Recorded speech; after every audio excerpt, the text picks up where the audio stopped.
नमस्कार दोस्तों, मेरा नाम अनिरुद्ध है। आज हम इस समय हम वाउचर एंट्रीज पे चल रहे हैं और इसमें हम आज बात करने वाले हैं क्रेडिट नोट की, क्योंकि इससे पहले हमने contra voucher, payment voucher, receipt, journal and sales already सीख चुके हैं और आज हम लोग बात करेंगे क्रेडिट नोट पे।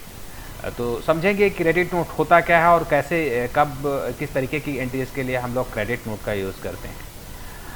इसमें देखेंगे तो इसका क्रेडिट नोट का मतलब ये होता है, जो भी आप कोई सेल्स करते हैं, अगर सेल आपने कोई इनवाइस रेज की है, किसी को भेजा है और उसमें आपने 10 आइटम या 15 आइटम या कितने भी आइटम करके उसको बेच दिया है और उसमें से कुछ आइटम ख़राब हो जाते हैं। सपोज़ आपने 10 आइटम किसी को सेल आउट किए थे, उसमें से वो 2 आइटम ख़राब निकल गए या वो 2 आइटम लेना नहीं चाहता है ना, तो उस कंडीशन में आपको वो 2 आइटम वापस करेगा और जो आपको उसने पूरा पैसा दिया है उस इनवाइस के अगेंस्ट, उसमें से वो 2 आइटम का पैसा वापस मांगेगा, है ना। वो सामान आपको रिटर्न करेगा और पैसा मांगेगा। अच्छा, इसको आप वर्चुअल नहीं कर सकते हो। ऐसा नहीं कि उसका सामान ले लिया और आपने उसके पैसे दे दिए। इस तरीके से एंट्री समझ लोगे, म्यूचुअल अंडरस्टैंडिंग करोगे तो आपका स्टॉक जो है वो गड़बड़ा जाएगा। स्टॉक आपके पास क्लियर नहीं रहेगा, क्योंकि आइटम आपके पास रिटर्न होगा तो आपका स्टॉक बढ़ेगा, क्योंकि आपने जब सेल किया था आइटम को, तो उस समय आपका स्टॉक जो था वो लेस हुआ था और पैसे आपके पास बढ़ गए थे। लेकिन क्रेडिट नोट जब आपके पास आएगा, जब कोई सामान कोई आपको वापस करेगा, तो सामान आपके पास आएगा, यानी क्वांटिटी आपके पास बढ़ेगी और अमाउंट उस जितने का वो सामान बेचा था वो आप वापस करोगे सिंडिकेटर को, तो उसमें आपका अमाउंट जो है यानी कैश या बैंक वो लेस हो जाएगा, यानी कम हो जाएगा। तो इसको आज हम लोग समझते हैं। सबसे पहले देखते हैं कि तो आप सिंपल फंडा ये मान लीजिए इसका कि अगर कोई हमने सेल कर रखा है और कोई सामान उसमें से ख़राब निकलता है या कुछ ख़राब निकलता है या क्लाइंट लेना नहीं चाहता उसमें से कुछ आइटम, वो आपको वापस करेगा, तो उस वापस आइटम की एंट्री करने के लिए आप क्रेडिट नोट का यूज़ करोगे, है ना।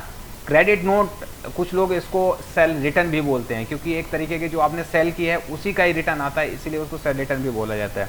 कुछ लोग इसको क्रेडिट मेमो भी बोलते हैं, कुछ लोग इसको क्रेडिट रिटर्न मेमो भी बोलते हैं ना। सबका मतलब एक ही है कि रिटर्न जो सेल आपकी है वो रिटर्न हुई है ना। तो आज देखते हैं कैसे। हमने कुछ एग्जांपल के लिए ले रखा है, अभी आप देखेंगे तो ये देखिए, है ना। ये हमने एक आपको और थोड़ा एक्सप्लेन करने के लिए एक एग्जांपल ले रखा है। इसमें लिखा हुआ please issue credit note for the rupees of 500 plus GST against the below invoice. इसमें हमारे पास इनवाइस इन्फॉर्मेशन है कि हमने कुछ आइटम बेचा होगा इस बंदे को, रवि कुमार के नाम से। उसका इनवाइस डेट भी हमारे पास 1 अगस्त का, इनवाइस नंबर भी 1 है। आइटम जो ये रिटर्न हो रहा है वो कैरी बैग लिखा हुआ है ना, हम इस पर थोड़ा लिख देते हैं रिटर्न, तो और थोड़ा क्लियर हो जाएगा। रिटर्न हो रहा है, कैरी बैग हो रहा है और इस इनवाइस का टोटल जो है 65,490 रुपये का है। तो सबसे पहले तो हम चलेंगे रवि के लेज़र पे। रवि के लेज़र में हम जाके 1 नंबर इनवाइस को चेक करेंगे जाके, ठीक है। यहाँ गए, हम गए और यहाँ से प्रेस किया गेटवे आफ्टर DAL और सेलेक्ट किया रवि को। लेजर चेक करना है। चेक करने के बाद में हमें दिखा कि रवि का जो है लेज़र है, ये इनवाइस 1 नंबर इनवाइस हमने इनको इशू कर रखा है। अब इसमें हमने इनको एक लैपटॉप भेजा था जिसकी कीमत थी 55,000 रुपये और एक कैरी बैग बेचा था जिसकी कीमत थी 500 रुपये प्लस टैक्स। इसमें से हमें क्रेडिट नोट इशू करना है कैरी बैग का, क्योंकि हो सकता है रवि को कैरी बैग की ज़रूरत ना हो, उसके पास पहले से कैरी बैग हो, इसने वो कैरी बैग वापस करा है। लेकिन हमने पहले जब इसको आइटम सेल किया था लैपटॉप, तब उसने हमें बताया नहीं और हमने कैरी बैग और लैपटॉप दोनों का इनवाइस इशू कर दिया है।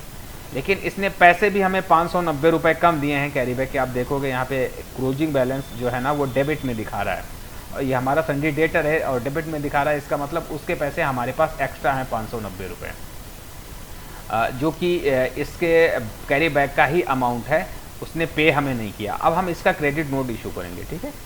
एक तो ऑप्शन है, आप इसी एंट्री पे जाइए, इसका डुप्लीकेट बना दीजिए, यहीं से आप डुप्लीकेट बना सकते हो, या आप पुराने वे में जाना चाहते हो तो पीछे से जाके और वाउचर सेक्शन में जाके फिर आप क्रेडिट नोट इशू करो, ठीक है। हम क्या करते हैं, यहीं से बनाते हैं। यहाँ पे हमें क्या करना है, Alt प्लस कीबोर्ड से Alt के साथ में 2 प्रेस कर दो। आप यहाँ पे ऐसे प्रेस करोगे तो आपके पास देखेंगे यहाँ पे डुप्लीकेट एंट्री आ जाएगी, यानी जो आपकी पुरानी एंट्री है उसी की डुप्लीकेट एंट्री दिखा रहा। इसमें आप कोई भी चेंजेस करोगे और एक्सेप्ट कर लोगे तो पुरानी वाली एंट्री है वो एज इट इज़ रहेगी और नई वाली एंट्री है उसमें ही चेंजेस होंगे जो भी होंगे, है ना।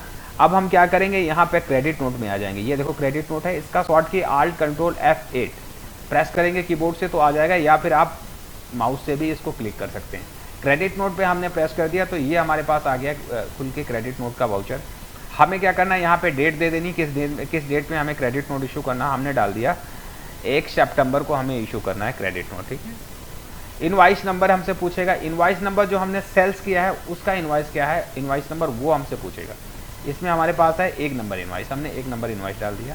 फिर हमसे पूछेगा किस डेट में ये इनवाइस, डेट जो पड़ी है ना, देखो यहाँ पे 2 डेट आ रहे हैं। एक तो ये डेट है, ये डेट वो होती है जिस डेट में आप ये क्रेडिट नोट इशू कर रहे हो। दूसरी डेट ये है, ये डेट वो होती है जिस डेट में आपने इनवाइस इशू किया, यानी जो इनवाइस नंबर 1 डाला ना, ये इनवाइस किस डेट में इशू हुआ। तो कंफ्यूज मत होइएगा, यहाँ पे इनवाइस डेट डालिएगा। इनवाइस किस डेट में था, 1 अगस्त में, तो हम यहाँ पे 1 अगस्त डाल दें। लेजर ऑलरेडी सेलेक्ट है। अब देखिए सेल्स लेजर के अंदर जा रहा है, ये सेल्स लेजर के अंदर जा रहा है क्योंकि क्रेडिट नोट हमेशा सेल्स के अगेंस्ट ही इशू होता है, इसलिए एक तरीके का ये सेल्स के लेजर में ही मेंटेन होता है। और ये जो आपकी सेल होगी ना, सेल के लेजर से ये लेस कर देगा इस अमाउंट को। सेलेक्ट करते हैं, क्लासिफिकेशन भी देखना, जीएसटी सारा कॉन्सेप्ट इसका सेल्स इनवाइस वाला ही चलेगा, सेल टैक्स वाला है ना, लेकिन ये निगेटिव उसमें लेस करेगा जाके। अब इसमें कैरी बैग लेस हुआ तो इसको हटा देते हैं, यहाँ से हम एंड ऑफ लिस्ट ले लेंगे, हटा दिया।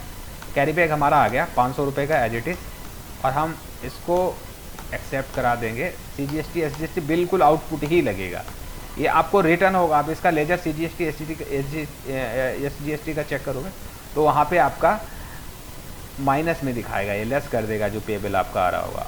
और यहाँ पे GST डिटेल ले लिया हमने।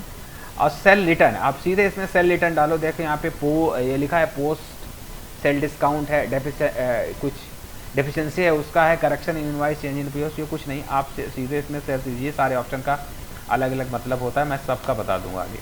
अच्छा देखो यहाँ पे डेबिट नोट भी मांग रहा है। डेबिट नोट उस कंडीशन में होता है जब आप कोई सामान बेच रहे हो, सामान डिफेक्टिव हो गया है, डिफेक्टिव है यानी ख़राब है, तो हमने भी तो सामान किसी से ख़रीदा होगा ना, तभी तो हम सामने वाले को बेच रहे हैं। हम मैन्युफैक्चरिंग कर रहे हैं, मैन्युफैक्चरिंग तो कर नहीं रहे हैं, तो हम सामान जिससे खरीदेंगे ना, जो सामान हमारा ख़राब निकला वो सामान हम भी अपने खरीदार को वापस करेंगे और बोलेंगे हमें इसका क्रेडिट नोट इशू करो, तो वो हमें क्रेडिट नोट अपना इशू करेगा। अब वो हम उसकी एंट्री यहाँ पे डालेंगे। देखो दूसरे का क्रेडिट नोट जिससे हम सामान खरीदते हैं उसका क्रेडिट नोट हमारे लिए वो डेबिट नोट हो जाता है ना। सेल्स की तरह, सेल्स देखोगे ना, किसी की सेल्स होती है हमारे लिए वो परचेस हो जाती है, और हमारी सेल्स होती है सामने वाले के लिए जो हमसे सामान ले रहा है, हमारा सन्डी डेटर जो है उसके लिए वो परचेस हो जाती है। आपने किसी भी इनवाइस पे परचेस लिखा हुआ नहीं देखा होगा, कहीं भी परचेस लिखा हुआ नहीं देखा होगा, सिर्फ हम इसको अंडरस्टूड रखते हैं। किसी की सेल्स है और हमने उसको पेमेंट दिया और सामान लिया है, तो हमारे लिए वो परचेस हो गई, है ना। सेम चीज़ यहाँ पे है, लेकिन ये डिफेक्टिव तो पीस है नहीं, ये तो उसने सेल रिटर्न हुई है सीधी सी, तो सेल रिटर्न है, वहाँ पे बाहर डेबिट नोट की डालने की ज़रूरत नहीं। यहाँ पे आप लिख दो कैरी बैग रिटर्न, ठीक है, एक्सेप्ट करा दो। अभी देखिएगा इसका इफेक्ट, ये सेल इधर आ गई ना आपकी। देखो हमने बोला था ये इसका अगेंस्ट इसका जाएगा, तो सेल्स देखिए, सेल्स आपका क्रेडिट साइड में शो कर, डेबिट साइड में शो कर रहा है, देखो। और जैसे ही आपने क्रेडिट नोट डाला, क्रेडिट नोट आपका किस साइड शो कर रहा है, क्रेडिट साइड, यानी पेमेंट की साइड में शो कर रहा है, ये देखें ना। तो बिल्कुल इफेक्ट उसका उल्टा आ गया। इस तरीके से इसका CGST इस चीज़ का भी ऐसे इफेक्ट वहाँ पे जाएगा। अब यहाँ पे बैलेंस देखो, जो 590 रुपये दिखा रहा था वो खत्म हो गया, नील हो गया, क्योंकि इसका लेजर ओके हो गया। तो इस तरीके से हम लोग एंट्री करते हैं क्रेडिट नोट की। क्रेडिट नोट से रिलेटेड अगर अभी भी आपके दिमाग पे कोई भी क्वेश्चन आ रहा है तो आप कमेंट में लिखिएगा, हम उसका आपको जवाब दे देंगे। इसके बाद में हम अगला जो वीडियो डालेंगे वो हम डालेंगे डेबिट नोट में। हमने क्रेडिट डेबिट नोट को दोनों को एक साथ में नहीं लिया, क्योंकि एक साथ में लेने से दिक्कत ये हो जाती है कि वीडियो लंबा हो जाता है और कॉन्सेप्ट भी थोड़ा क्लियर नहीं होता, इसलिए अलग अलग दोनों पार्टों में हमने ले लिया है। तो आज के लिए इतना ही, थैंक यू वेरी मच, मिलते हैं अगले वीडियो में बहुत ही जल्दी।